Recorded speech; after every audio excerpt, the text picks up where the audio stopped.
Многие из нас выросли на комиксах. Это популярный жанр мирового искусства. Их путь от маленьких юмористических зарисовок привел к более серьезным произведениям. Хоть комиксы и появились достаточно давно, их востребованность не утихает и по сей день. Например, в Сыктывкаре каждый четверг проходит комикс-лига. Встречаются любители комиксов в юношеской библиотеке. По традиции гости обсуждают книги, смотрят сериалы и делятся впечатлениями.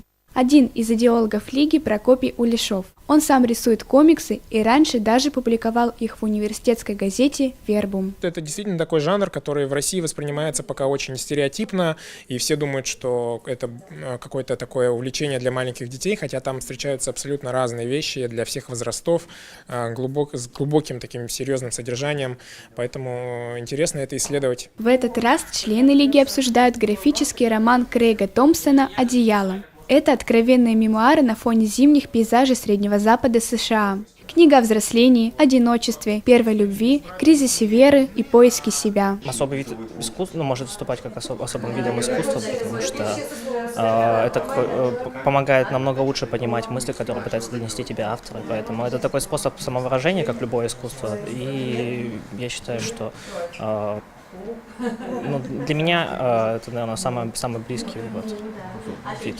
Комиксы давно вышли за пределы печатных страниц и все популярнее становятся в кинематографе. Еще в 1969 году одной из первых на экране показали историю Человека-паука. А сегодня кинотеатры покоряют фильм «Тор Рагнарёк» по комиксам Marvel. Мы стоим друг друга. Исполненные ярости глупцы. Халк как бушующий огонь, Тор как тлеющий огонь. Сегодня на комикс-лиге особый гость. В Сыктывкар приехала финская художница, автор 3 графических романов и проекта «Живой язык». Это комиксы на родном языке. В иллюстрациях Санна исследует природу, мифологию, права человека, экологию и фольклор. Особенно ее привлекает тема древа жизни. Кажется, я начала рисовать комиксы с детства, точно не помню, когда именно. Но затем, когда я стала делать фанатские рисунки, мне стало понятно, что я хочу быть художницей. Затем у меня возникло чувство, что я хочу делать то, что будет принадлежать каждому, не только богатым людям, которые ходят по галереям и покупают картины.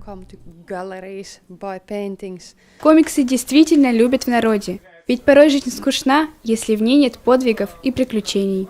Виктория Лихачева, Александр Кочкин, учебное телевидение СГУ.